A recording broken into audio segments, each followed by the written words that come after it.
가슴에는 못 묻어서 수목장에 인천 초등생 살인 사건 피해 엄마는 재판정에서 울지 않았습니다. 어제 피해자인 초등생의 어머니와 가해자가 사건 발생 후 처음으로 대면했습니다. 인천 초등생 살인 사건을 좀 심층적으로 짚어봐야 될 것 같습니다. 최인영 변호사님. 네. 그런데 딸에 대한 증언을 할 때 어머니는 눈물을 한 방울 흘리지 않았다면서요. 그렇습니다. 살아남은 자의 슬픔, 살아남아 있는 부모의 슬픔을 느낄 수 있었는데요. 주먹을 꼭 쥐는 그런 어떤 극도의 자제력 속에서 저는 개인적으로 정말 극단적인 아픔을 좀 느낄 수 있었습니다. 실제로 처음부터 끝까지 정말 담담하게 좀 말을 좀 힘들 때는 주머니에 이제 손에 손수건을 들었다고 합니다. 근데 끝내 이 손수건을 눈에 가지고 가지 않았을 정도로 끝까지 했는데 그 반면에 바로 1, 2m 앞에 있던 그 피고인 같은 경우에는 잘못했습니다라고 하면서 2번 정도 소리를 질렀고 끝내는 이제 크게 울었다라고 얘기를 하는데 그 울음이 과연 참회와 회개의 눈물인지 아니면은 악어의 눈물인지에 대해서 상당 부분 지금 전문가들이 지금 설왕설래를 하고 있습니다만 저도 이제 그 신문에 실린 이 엄마의 그 진술의 전문을 읽어봤는데 저 또한 그 딸을 둔 아빠로서 정말 눈물을 안 흘릴 수가 없었습니다.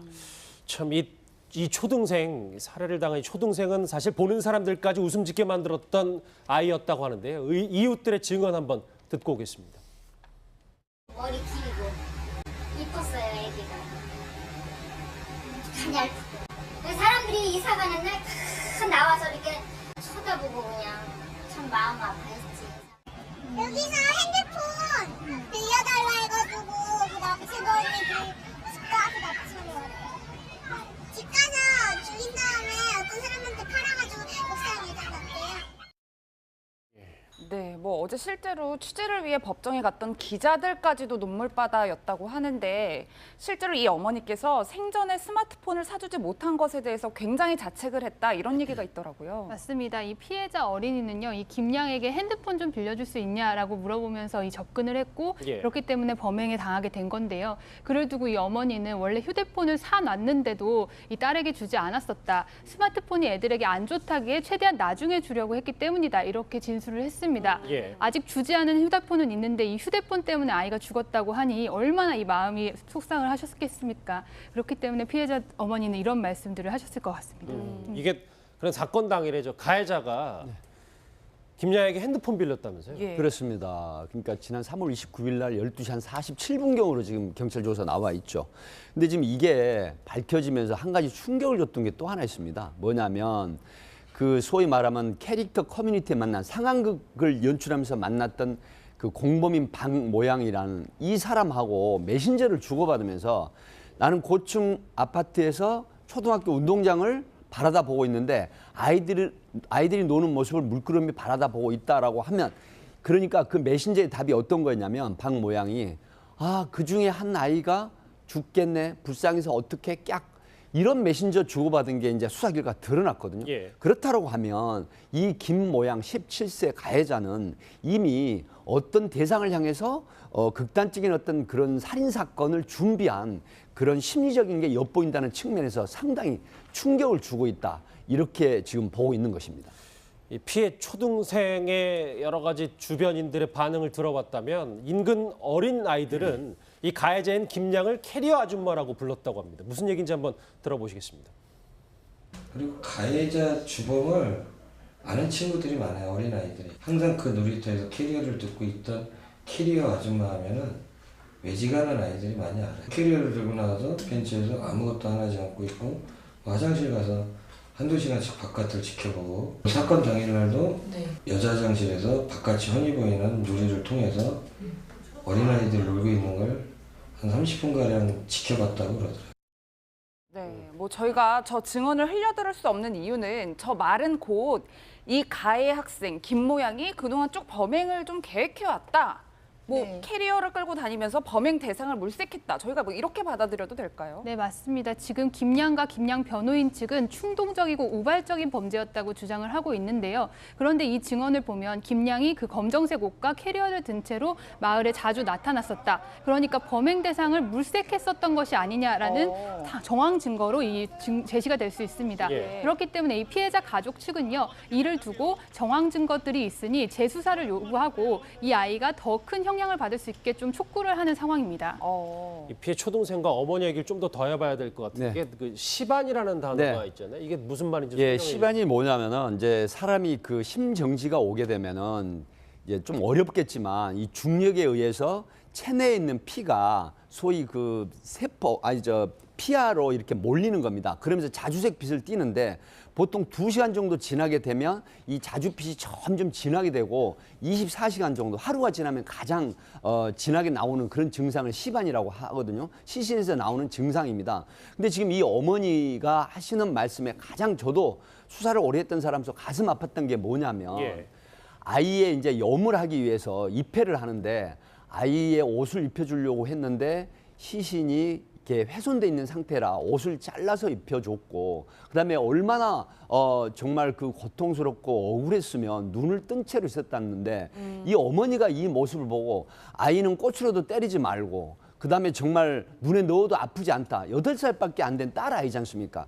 이 뉴스를 전 접하고 정말 눈물이 나는 그런 감정을 느꼈는데 예. 이 정작 당사자인 이 아이의 엄마는 과연 그 심리가 어땠을까 싶어서 사실 제가 지금 너무 먹먹해서 말씀을 제대로 못 드리겠습니다. 예, 뭐 저도 사실 어제 증언 내용 중에 가장 좀 슬펐던 부분이 이 부분이 아닐까 싶은데 어머니가 딸의 이제 마지막 하루를 복귀하는 장면이 있었는데 웃으면서 학교 다녀오겠다라고 말하고 엄마한테 뽀뽀도 해줬다는 거예요. 네, 맞습니다. 이 피해자 김양은요, 8살입니다. 우리나라 나이로 9살이니까요. 이 초등학교 2학년인데 그치. 학교 가기 싫다라는 이야기도 할 때도 있고 약간 울음을 터뜨리면서 학교를 안 가면 안 되냐라고 할 정도로 어린아이였던 겁니다. 그런데 이날따라 아이가 학교를 가기도 전에 먼저 옷을 챙겨 입고 엄마 학교 다녀오겠습니다라고 했고요. 그리고 학교 초창기 시절에는 이렇게 학교에서 친구들과 좀 어울리기도 힘들어하고 눈물도 짓다가도 이제는 친구들과 더 놀다 오겠다라고 하고 싶은 전화를 하기 위해서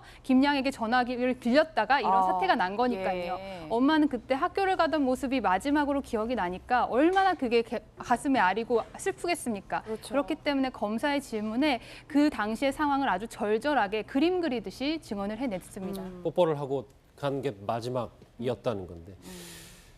저 수목장 얘기 그러니까 지금 그 이제 피해 엄마는 이사도 했다고 해요. 그 공간에서 숨을 쉴 수가 없어서 우리 최 변호사님 저 수목장 얘기가 나왔는데 저 얘기는 뭔지요? 그렇습니다. 우리가 보통 이제 장사를 한다라고 하면은 시신을 묻는 매장하고 시신을 불태우는 화장을 생각을 하는데 최근에는 그것과 조금 더 나아간 형태로 수목장이라는 걸 하는데 자연장이라고 합니다. 뭐냐 하면은 기본적으로 화장을 해서 뼈와 그 골분을 보통 화장은 이렇게 단지에 놓지 않습니까? 그런데 그렇게 하지 않고 이 나무 밑에 이렇게 뼈가루를 묻는 그와 같은 것인데 그래서 최근에 있는 장사에 관한 법률 같은 경우에도 수목장이라고도 하고 그것을 자연장이라고 합니다. 이것 같은 경우에도 보면은 이 범행한 이후에 시신을 심각하게 훼손을 했습니다. 그렇기 때문에 매장을 하지 않고 화장을 하는데 화장을 해놓고 또 이 골분을 있는 납골당에 해놓으면 또 부모로서도 마음이 너무 아프잖아요. 네. 그렇다 보니까 자연으로 돌아가서 편히 쉬거라 하는 취지에서 이 나무 밑에 골분을 묻어주는 자연장으로서의 수목장을 선택했다라는 얘기가 나오는데요. 좀 더 정말 마음을 숙연해지는 그런 상황이 아닌가 싶습니다. 예, 뭐 실제로 저희가 자식을 먼저 보낸 부모의 마음을 어찌 헤아릴 수 있겠느냐마는 지금 해당 동네에서 살기가 힘들어서 뭐 이사까지 갔다 이런 얘기들도 나오고 있어요. 네, 맞습니다. 저희가 현장 취재를 해보니까요. 그 피해자와 가해자 집이 거의 떨어지지 않은 두 아파트 단지 내 두 동입니다. 예. 그렇기 때문에 지금 두 집 다 비어져 있는 상태이고요. 아 그래요? 네, 이 피해자와 가해자가 둘 다 이사를 갔는데 피해자 측은 어쩔 수 없이 그러니까 모두 다 피해자 가족들을 알기 때문에 그들만 보면은 혀를 차고 안타까워하고 그리고 그 사건 현장이 그 피해자가 살던 집과 너무 가깝지 않습니까? 그렇기 때문에 도망치듯이 이사를 갔다고 하고요. 이 피해자가 이사를 가던 날은 피해자 가족이 이사를 가던 날은 동네 주민들이 다 나와서 다 위로를 해주고 서로 안타까워하는 마음에 같이 눈물을 흘렸다고 합니다. 예. 반면 이 가해자 집은 지금 비어져 있는 상태인데요. 가해자 가족들은 이사를 갈 때 밤에 아주 도망치듯이 이사를 갔다고 하고요. 이 가해자 부모들이 이사를 가는 상황에는 다른 주민들이 따로 잠복까지 해서 차를 몰고 그 가해자 부모들이 어디로 이사를 가는지까지 알아내서 그 지역에도 알리겠다라는 협박까지 했다고 해요. 예. 그 정도로 그 지역 주민들이 상당히 분노하고 있고 어떻게 우리 마을에 이런 일이 있을 수 있냐며 이렇게 크게 분노하고 있는 모습을 볼 수 있었습니다. 두 집 다 일단 이사는 다 했군요. 지금까지 이제 피해 아이와 엄마 얘기를 좀 중점적으로 해봤다면 이제 가해자인 김보영 얘기를 좀 해봐야 될 것 같습니다. 어제 재판정에 참석했던 방청인들은 김양에 대해서 의외의 말 한마디를 했습니다. 주변 사람 증언 한번 같이 들어보시죠. 제가 봤을 때는 전혀 뉘우치는 기색이나 그다음에 그 아이로서의 모습이 너무 보이지 않는 거예요. 떨림도 없고 항상 차분하고 표정의 변화가 없었어요. 아이들로부터 나온 얘기는 좀 엎드려 자면서 코를 걸고 잤다고 그러고 수업에 방해돼서 혼도 나고. 네, 뭐 증언들을 좀 종합해 보면 공통되는 점이 이건 것 같아요. 네. 김양이 죄책감이 별로 없는 것 같다, 죄의식을 못 느끼는 것 같다 이런 얘기인 것 같아요. 그렇습니다. 지금 그 같은 구치소에서 나온 그 증인이 또 증언을 한 부분이 지금 화제가 되고 있는데요. 그 너가 가해자이고 피해자에게 사과를 해야 되지 않느냐라는 이야기를 했다고 합니다. 그랬더니 나도 지금 힘든데 내가 왜 그 사람들에게 미안하다는 표현을 해야 되냐, 사과할 필요 없다라고 하는데 지금 전문가들 얘기가 굉장히 많이 나오고 있습니다. 이 김양이 주장했던 부분은 조현병이 있었다. 그다음에 아스퍼거 증후군이 있었다. 또 하나는 이중인격 내지는 다중인격이 있었다라고 주장을 했었거든요. 그런데 문제는 지금 프로파일링 기법이나 아니면 또 이런 게 있습니다. 그 PCL-R이라는 사이코패스의 그 테스트 이제 중점 항목이 있는데 보통 미성년자, 그러니까 소년범에 대해서는 이 조사를 사실 하지 않습니다. 하지만 그럼에도 불구하고 지금까지 두 가지 유형을 이렇게 보면 피해자의 고통이나 슬픔, 감정이입이 전혀 없어요. 그리고 상대방에 대한 부분은 나의 도구로 사용하는 이런 형태가 사이코패스나 소시오패스 기질이 나오는 거거든요. 그래서 경찰도 프로파일링 기법의 분석을 해본 결과 상당히 조현병이라든가 아스퍼거 증후군 내지는 이런 다중인격보다는 사이코패스 기질이 상당히 있다라는 이런 측면이 지금 수사 보고서에도 들어가 있는 걸로 알려지고 있습니다. 뭐 그 정도까지는 저희가 알고 있었음에도 제가 어제 이 얘기를 들으니까 너무 깜짝 놀래가지고 저 말은 뭐냐면 형량이 5년에서 10년이나 들었다면 콧노를 하더라라는 게 이제 전 구치소 동료의 증언입니다. 김유림 기자. 네. 어떻게 느꼈어요? 취재할 때 저 말. 저 사실 구치소 동료가 그 인터넷에 글을 올렸을 때만 해도 이런 일이 정말 있었을까 싶은 마음이 들었는데 예. 실제 어제 재판에 나와서 증언을 하는 걸 보니까요. 이 구치소 동료도 같이 구치소에 있는 사람인데도 얼마나 화가 났으니까 이렇게 증언까지 했겠습니까? 심지어 검사가 잘생겼다며 재판 검찰 조사를 받으러 가는데 머리 손질을 하더라. 황당하네요. 그리고 예. 네. 그리고 수감 중에 벚꽃 구경을 못 가서 너무 슬프다라는 이야기를 그 심리 검사하는 그 교수에게 얘기를 하고요. 예. 심지어 검찰에게는 이 공범에게 기습 뽀뽀를 당했고 계약연애 사이였다. 그렇기 때문에 이런 일을 한 거다라는 부끄러울 수도 있지만 이런 정황들을 계속해서 해낸다는 것. 이건 어떻게 보면은 본인이 심신미약이고 정신적인 문제가 있다라는 걸 강조하기 위해서인가라고 생각이 들 정도로 이상한 부분이라고 생각합니다. 검사가 뭐 검사 외모를 얘기하면서 본인 스스로 꽃단장도 한 거예요? 네, 맞습니다. 그 모양은? 실제 저희가 인천지검에 가서 이 사안을 취재를 했는데요. 인천지검 안에서도 이 이야기가 상당히 화제가 됐다고 합니다. 도대체 어떤 검사길래 이 김양이 이런 식으로 꽃단장까지 했다고 하는 거냐. 이게 사실인가라고 이슈가 됐다고 하는데요. 그 검사들 말을 들어보면 실제 외모가 좀 특출난 검사가 있다고 해요. 그렇기 때문에 너 때문에 이런 이야기가 나왔을 정도다. 그 정도로 김양이 황당하고 이상한 아이임은 틀림없다라고 결론이 났다고 합니다. 예, 저는 또 최 변호사님 좀 황당한 진술이 나와서 좀 이걸 짚어보고 싶은데요. 이 공범과 이 주범의 관계가 뭐 계약 연애하는 관계였다. 뭐 이런 진술도 나왔다는 거예요. 그렇습니다. 어제 어떤 그 얘기 맥락에서 그와 같은 일이 있었냐 하면은 이 공범한테 대해서 이 주범이 갑자기 기습 뽀뽀를 했다. 이런 내용이 있어서 그것이 어떤 맥락이냐. 결국 그 주범과 공범 사이에 어떤 역할을 했느냐. 이 부분을 밝히기 위해서 그 둘의 관계가 문제가 됐는데요. 예. 아시다시피 그 중고등학교 그 어린 그 여학생들 사이에는 경우에 따라서는 약간의 어떤 그런 동성애적 성향이 없진 않습니다. 근데 이것이 그와 같은 어떤 동성애적인 발현인 건지 아니면은 아시다시피 이 둘 같은 경우에는 이 캐릭터 커뮤니티에서 사실 여기에서는 마피아 역할에서 그 공범은 중간 보스 그리고 이 그 실제 했는 친구는 이 행동 대장으로 해서 했던 친구들입니다.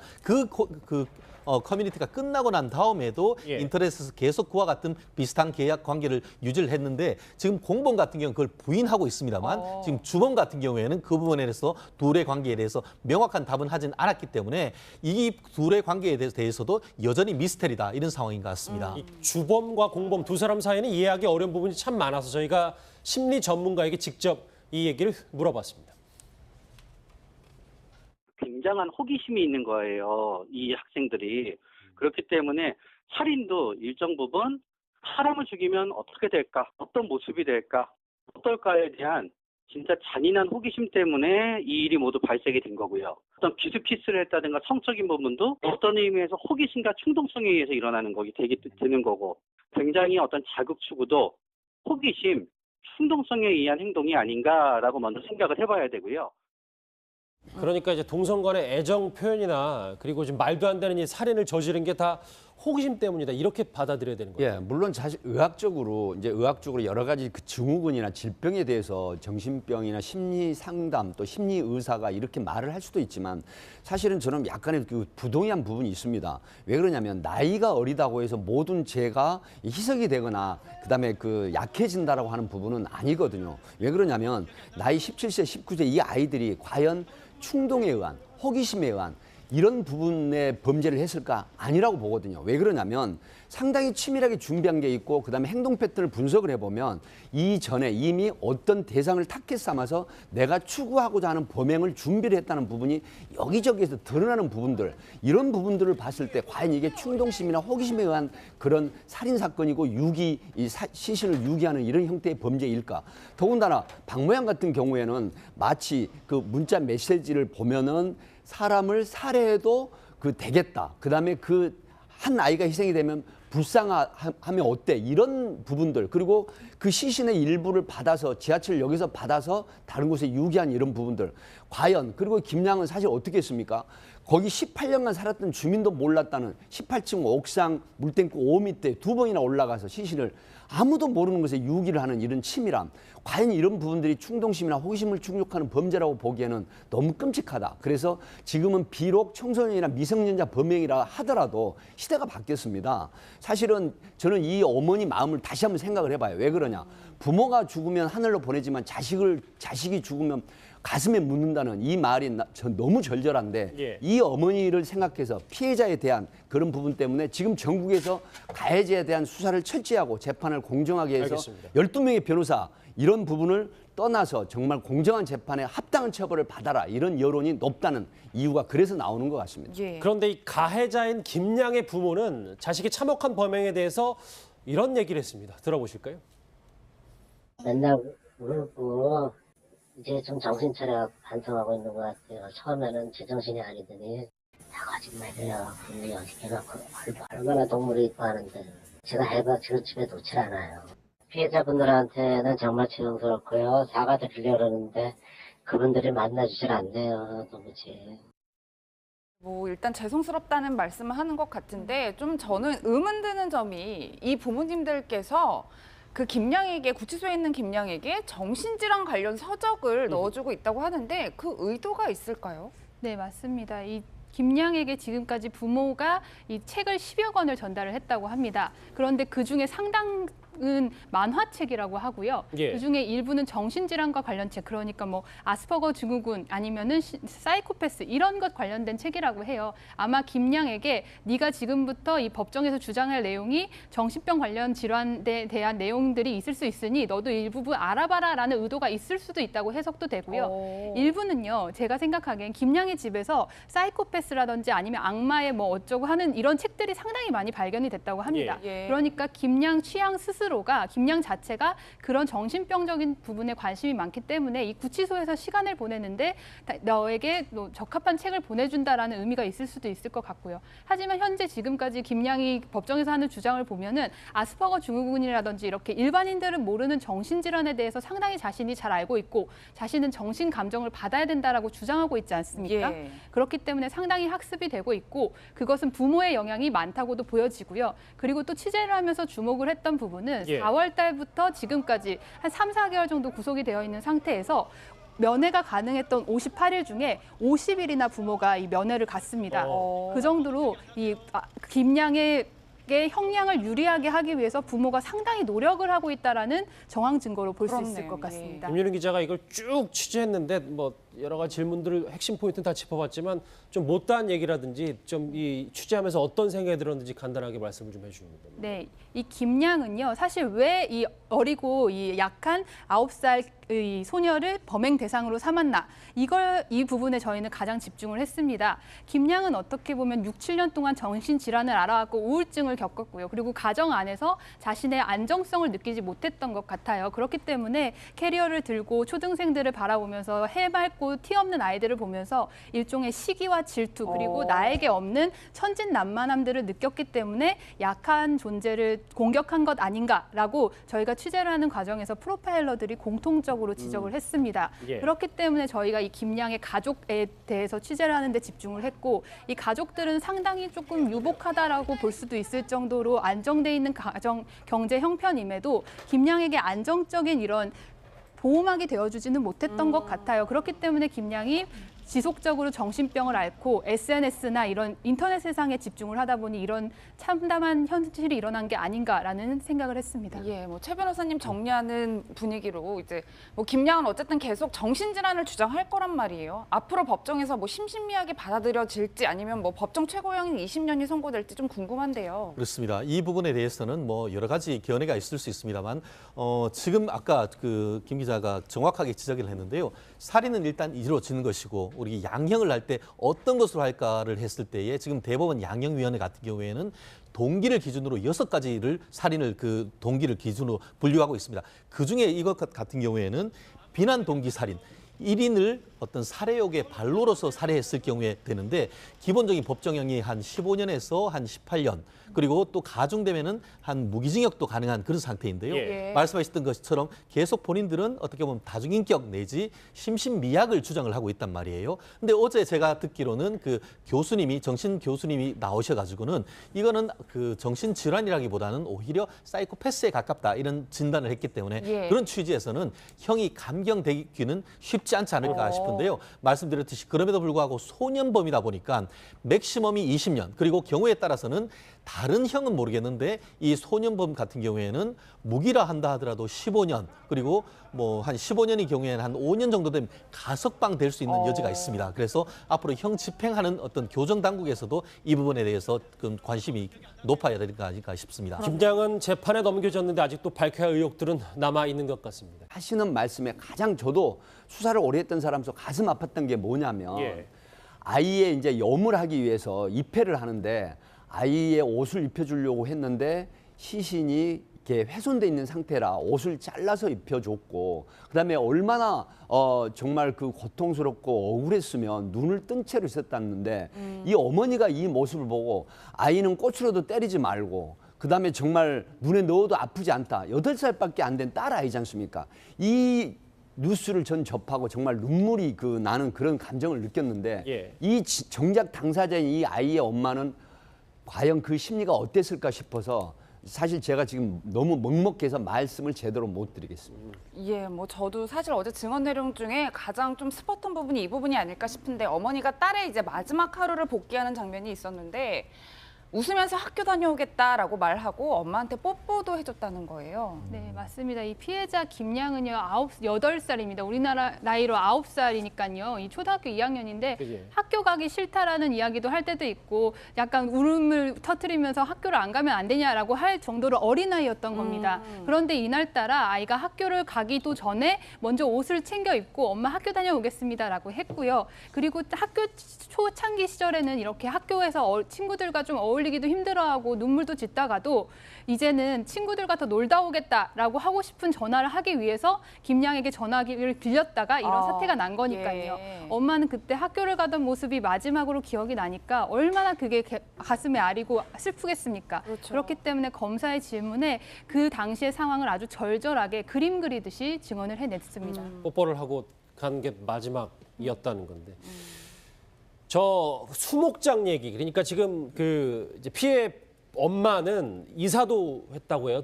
그 공간에서 숨을 쉴 수가 없어서. 우리 최 변호사님, 저 수목장 얘기가 나왔는데 저 얘기는 뭔지요? 그렇습니다. 우리가 보통 이제 장사를 한다라고 하면은 시신을 묻는 매장하고 시신을 불태우는 화장을 생각을 하는데, 최근에는 그것과 조금 더 나아간 형태로 수목장이라는 걸 하는데, 자연장이라고 합니다. 뭐냐 하면은 기본적으로 화장을 해서 뼈와 그 골분을, 보통 화장은 이렇게 단지에 놓지 않습니까? 그런데 그렇게 하지 않고 이 나무 밑에 이렇게 뼈가루를 묻는 그와 같은 것인데, 그래서 최근에 있는 장사에 관한 법률 같은 경우에도 수목장이라고도 하고 그것을 자연장이라고 합니다. 이것 같은 경우에도 보면은 이 범행한 이후에 시신을 심각하게 훼손을 했습니다. 그렇기 때문에 매장을 하지 않고 화장을 하는데, 화장을 해놓고 또 이 골분을 있는 납골당에 해놓으면 또 부모로서도 마음이 너무 아프잖아요. 네. 그렇다 보니까 자연으로 돌아가서 편히 쉬거라 하는 취지에서 이 나무 밑에 골분을 묻어주는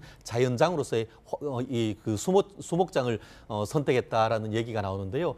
좀 더 정말 마음을 숙연해지는 그런 상황이 아닌가 싶습니다. 예, 뭐 실제로 저희가 자식을 먼저 보낸 부모의 마음을 어찌 헤아릴 수 있겠느냐마는 지금 그 해당 동네에서 살기가 힘들어서 뭐 이사까지 갔다 이런 얘기들도 나오고 있어요. 네, 맞습니다. 저희가 현장 취재를 해보니까요. 그 피해자와 가해자 집이 거의 떨어지지 않은 두 아파트 단지 내 두 동입니다. 예. 그렇기 때문에 지금 두 집 다 비어져 있는 상태이고요. 아, 그래요? 네, 이 피해자와 가해자가 둘 다 이사를 갔는데 피해자 측은 어쩔 수 없이, 그러니까 모두 다 피해자 가족들을 알기 때문에 그들만 보면은 혀를 차고 안타까워하고, 그리고 그 사건 현장이 그 피해자가 살던 집과 너무 가깝지 않습니까? 그렇기 때문에 도망치듯이 이사를. 집 가서 죽인 다음에 어떤 사람한테 팔아가지고 목사님 예단 났대요. 네, 뭐 어제 실제로 취재를 위해 법정에 갔던 기자들까지도 눈물바다였다고 하는데, 실제로 이 어머니께서 생전에 스마트폰을 사주지 못한 것에 대해서 굉장히 자책을 했다, 이런 얘기가 있더라고요. 맞습니다. 이 피해자 어린이는요, 이 김양에게 핸드폰 좀 빌려줄 수 있냐라고 물어보면서 접근을 했고, 예. 그렇기 때문에 범행에 당하게 된 건데요. 그를 두고 이 어머니는 원래 휴대폰을 사놨는데도 이 딸에게 주지 않았었다. 스마트폰이 애들에게 안 좋다기에 최대한 나중에 주려고 했기 때문이다. 이렇게 진술을 했습니다. 예. 아직 주지 않은 휴대폰은 있는데 이 휴대폰 때문에 아이가 죽었다고 하니 얼마나 이 마음이 속상을 하셨겠습니까? 그렇기 때문에 피해자 어머니는 이런 말씀들을 하셨을 것 같습니다. 이게 그런 사건 당일에 저 가해자가 김양에게 핸드폰 빌렸다면서요? 예. 그렇습니다. 그러니까 지난 3월 29일 날 12시 한 47분경으로 지금 경찰 조사 나와 있죠. 근데 지금 이게 밝혀지면서 한 가지 충격을 줬던 게 또 하나 있습니다. 뭐냐면 소위 말하면 캐릭터 커뮤니티에 만난 상황극을 연출하면서 만났던 그 공범인 방 모양이라는 이 사람하고 메신저를 주고받으면서 나는 고층 아파트에서 초등학교 운동장을 바라다 보고 있는데 아이들이 노는 모습을 물끄러미 바라다 보고 있다라고 하면, 그러니까 그 메신저의 답이 어떤 거였냐면 방 모양이 그 중에 한 아이가 죽겠네, 불쌍해서 어떻게 깍, 이런 메신저 주고받은 게 이제 수사 결과 드러났거든요. 예. 그렇다고 하면 이 김 모양 17세 가해자는 이미 어떤 대상을 향해서 극단적인 어떤 그런 살인 사건을 준비한 그런 심리적인 게 엿보인다는 측면에서 상당히 충격을 주고 있다. 이렇게 지금 보고 있는 것입니다. 이 피해 초등생의 가슴에는 못 묻어서 수목장에 인천 초등생 살인 사건 피해 엄마는 재판정에서 울지 않았습니다. 어제 피해자인 초등생의 어머니와 가해자가 사건 발생 후 처음으로 대면했습니다. 인천 초등생 살인 사건을 좀 심층적으로 짚어봐야 될 것 같습니다. 최인영 변호사님. 네. 그런데 딸에 대한 증언을 할 때 어머니는 눈물을 한 방울 흘리지 않았다면서요. 그렇습니다. 살아남은 자의 슬픔, 살아남아 있는 부모의 슬픔을 느낄 수 있었는데요. 주먹을 꼭 쥐는 그런 어떤 극도의 자제력 속에서 저는 개인적으로 정말 극단적인 아픔을 좀 느낄 수 있었습니다. 실제로 처음부터 끝까지 정말 담담하게 좀 말을 좀 힘들 때는 주머니에 이제 손에 손수건을 들었다고 합니다. 근데 끝내 이 손수건을 눈에 가지고 가지 않았을 정도로 끝까지 했는데 그 반면에 바로 1, 2m 앞에 있던 그 피고인 같은 경우에는 잘못했습니다라고 하면서 2번 정도 소리를 질렀고 끝내는 이제 크게 울었다라고 얘기를 하는데 그 울음이 과연 참회와 회개의 눈물인지 아니면은 악어의 눈물인지에 대해서 상당 부분 지금 전문가들이 지금 설왕설래를 하고 있습니다만 저도 이제 신문에 실린 이 엄마의 진술의 전문을 읽어봤는데 저 또한 딸을 둔 아빠로서 정말 눈물을 안 흘릴 수가 없었습니다. 참 이 초등생, 살해를 당한 이 초등생은 사실 보는 사람들까지 웃음 짓게 만들었던 아이였다고 하는데요. 이웃들의 증언 한번 듣고 오겠습니다. 머리 길고 이뻤어요, 애기가.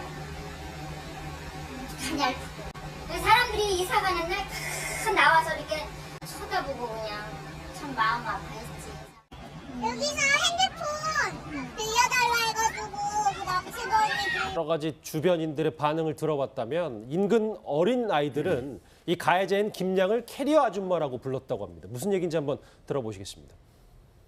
그리고 가해자 주범을 아는 친구들이 많아요. 어린 아이들이. 항상 그 놀이터에서 캐리어를 듣고 있던 캐리어 아줌마 하면은 외지가는 아이들이 많이 알아요. 캐리어를 들고 나와서 벤치에서 아무것도 하지 않고 있고 화장실 가서 한두 시간씩 바깥을 지켜보고 사건 당일날도 여자 화장실에서 바깥이 훤히 보이는 유리를 통해서 어린아이들이 놀고 있는 걸 한 30분가량 지켜봤다고 그러더라고요.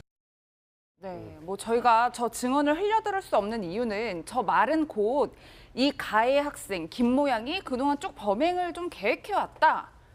캐리어를 끌고 다니면서 범행 대상을 물색했다. 저희가 이렇게 받아들여도 될까요? 네, 맞습니다. 지금 김양과 김양 변호인 측은 충동적이고 우발적인 범죄였다고 주장을 하고 있는데요. 그런데 이 증언을 보면 김양이 검정색 옷과 캐리어를 든 채로 마을에 자주 나타났었다. 그러니까 범행 대상을 물색했었던 것이 아니냐라는 정황 증거로 제시가 될 수 있습니다. 그렇기 때문에 이 피해자 가족 측은요. 이를 두고 정황 증거들이 있으니 재수사를 요구하고 이 아이가 더 큰 형량을 받을 수 있게 좀 촉구를 하는 상황입니다. 이 피해 초등생과 어머니 얘기를 좀 더 해봐야 될 것 같은 게 시반이라는 단어가 있잖아요. 이게 무슨 말인지 설명해 주세요. 시반이 뭐냐면은 이제 사람이 심정지가 오게 되면은 이제 좀 어렵겠지만 이 중력에 의해서 체내에 있는 피가 소위 피하로 이렇게 몰리는 겁니다. 그러면서 자주색 빛을 띠는데 보통 2시간 정도 지나게 되면 이 자주빛이 점점 진하게 되고 24시간 정도 하루가 지나면 가장 진하게 나오는 그런 증상을 시반이라고 하거든요. 시신에서 나오는 증상입니다. 근데 지금 이 어머니가